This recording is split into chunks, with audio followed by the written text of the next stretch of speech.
So Liz Truss has just been speaking in the Conservative hustings behind me, but the big surprise of the night was that Penny Mordaunt, a leadership contender herself formally, has come out publicly to support Liz Truss's campaign. And this comes off the back of a raft of huge endorsements for Liz Truss. So there was Ben Wallace, the Defence Secretary, on Friday, Tom Tugendhat over the weekend, and Nadhim Zahawi, the Chancellor, this morning.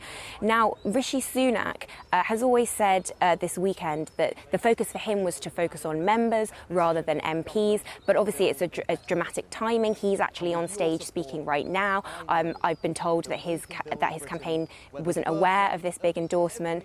We've also been speaking to Conservative members in Devon today, and we struggled to find someone who definitively said they were voting for Rishi Sunak.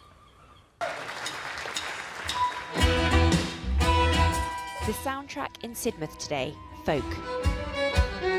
A very different one to the political stage set tonight, just down the road from here in Devon, for the two auditioning to run the country. I have watched some of the debates, and I think they're fairly equal, if I'm honest. I do quite admire both of them, but if I had to vote, and it would be for Richie's. I've always voted Conservative. I don't know what I'd do now.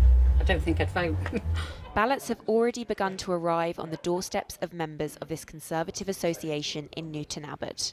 Their choice now on which box to tick. Which way are you guys leaning right now?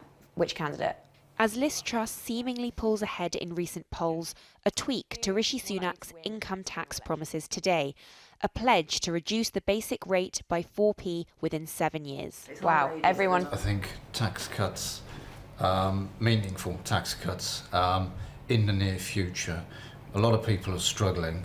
Tax cuts will benefit business, but benefit the people in the street. We need to lower taxes to encourage business, because if you encourage business, they go up, they then start employing people, they pay more tax, and let's face it, the country is a business and should be run on business lines. This afternoon, this cohort met the Foreign Secretary in Newton Abbot. She says she will cut tax on day one. We have the highest taxes that this country has had for 70 years. And what we know is if you put taxes up too high, it chokes off investment, it chokes off growth, and it leads to bad outcomes, i.e. a recession. Meeting voters only one county over, Rishi Sunak came under attack from his opponent's latest supporter, the current Chancellor Nadhim Zahawi, chiming in to say his predecessor was an economic doomster and not a booster. I want to cut income tax by 20%. That's one of the most far-reaching cuts to income tax that we've seen. In the last general election, a blue tide of Conservative gains swept across the southwest of England. A by-election earlier this year in Tiverton and Honiton then opened the possibility of a Lib Dem Conservative battleground resurgence. A Tory majority of 24,000 was eliminated, in a seat blue since the 1920s. But before that battle, perhaps an internal one. In the Conservative Party, you've got different strands. You've got Thatcherism, you've got One Nation. It's finding out, it's trying to place what's the next steps for our party, which way we're going to go, because at the minute we seem to be drawing on some from Thatcherism, One Nations. We need a clear vision of what strand the party is now.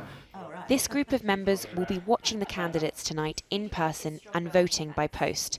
None, they say, their ideal candidate, but one that will write the next chapter of their party.